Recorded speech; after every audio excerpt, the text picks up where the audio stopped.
Gujarati film Tom and જેરીની star cast સુરતની મુલાકાતે આવી પહોંચી. સિદ્ધાર્થ રાંદેરિયા, ધન્યા દોશી, અનુરાગ પ્રપન્ન અને દિગ્દર્શક ધર્મેશ મહેતા ફિલ્મના પ્રમોશન દરમિયાન સુરતમાં ચાહકો સાથે ખાસ વાતચીત કરી હતી.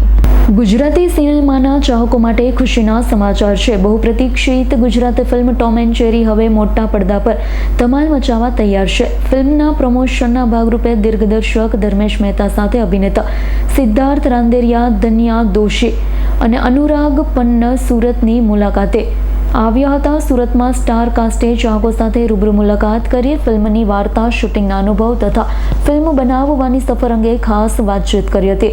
ધર્મેશ મહેતા દ્વારા નિર્દેશિત આ ફિલ્મમાં કૌટુંબિક સંબંધો, પ્રેમ, હાસ્ય અને ઇમોશનનો સુંદર સમન્વય જોવા મળશે. ફિલ્મને તમામ ઉંમરના દર્શકોને ધ્યાનમાં રાખી તૈયાર કરવામાં આવી છે. ખાસ વાત એ છે કે જાણીતા production house Zee studio Gujarati film ઇન્ડસ્ટ્રીઝમાં સત્તાવાર રીતે પ્રવેશ કરી રહ્યું છે. ટોમ એન્ડ જેરીને વિશાળ સ્તરે રજૂ કરી રહ્યું છે. ફિલ્મ 28 ઓગસ્ટ 2026ના રોજ વિશ્વભરના સિનેમાઘરોમાં રિલીઝ થવા જઈ રહી છે. શું કહેવાનું, ફિલ્મના પ્રમોશન માટે આવ્યો છો એટલે કહેવાનું તો એટલું જ હોય કે ભાઈ જરૂરથી આ પિક્ચર જોજો. દર્શકોને હવે બહુ વેરાયટી મળી રહી છે. ગુજરાતીમાં વર્ષની 110 ફિલ્મો જેટલી બને છે. બધી જ સારી બને છે એવું ક્યારેય નહીં કહું હું, પણ એમાંથી ઘણી બધી સારી ફિલ્મો બને છે. હવે એ સારી ફિલ્મ જે હદ સુધી સફળ થવી જોઈએ એ નથી થતી. એ બિકોઝ ઓફ પ્રેક્ષકોની ઉદાસીનતા છે, બીજું કંઈ જ નથી.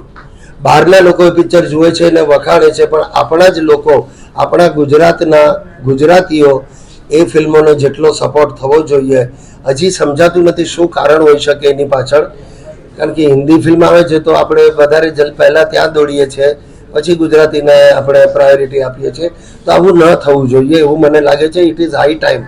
બીજી બધી ભાષાની જે પણ સિનેમા છે એ બહુ આગળ નીકળી ગયો આપણાથી. આપણી સાથે શરૂ કર્યું હતું અથવા આપણા પછી શરૂ કર્યું હતું. આપણાથી ઓછા બજેટની ફિલ્મો બનતી હતી, પણ આજે એ લોકો આપણને 10થી 200% સુધી ટપી ગયા.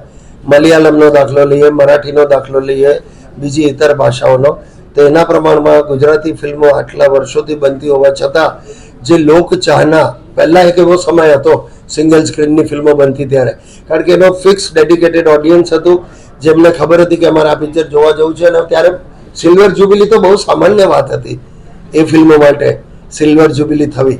આજે આપણે સિલ્વર જ્યુબિલીની વાત જવા દઈએ, પણ 10 અઠવાડિયા થાય તો પણ એક મોટી વાત કહેવાય આપણે માટે. મલ્ટીપ્લેક્સ એટલે સ્ક્રીનો વધી ગઈ છે, પણ એક જે ઓડિયન્સ, ડેડિકેટેડ ઓડિયન્સ જેને કહેવાય ને કે નહીં આ ગુજરાતી છે એટલે હું તો જોવા જઈશ જ, એ વસ્તુ આજે બધી થોડી વેરવિખેર થઈ ગઈ છે. મારી એટલી જ વિનંતી છે અને અરજ છે કે નહીં, આપણી ભાષામાં આપણે માટે ફિલ્મો બને છે તો એ જોવાની ફરજ પણ આપણા ઓડિયન્સની છે. અને સિલેક્ટ કરો તમે, તમને જે લાગે કે આમાં મજા આવશે તો જઈને જુઓ. અને that's all about. Bureau report S9 news Surat. અમારી તમામ માહિતીથી અપડેટ રહેવા માટે જોડાયેલા રહો S9 ન્યૂઝ સાથે.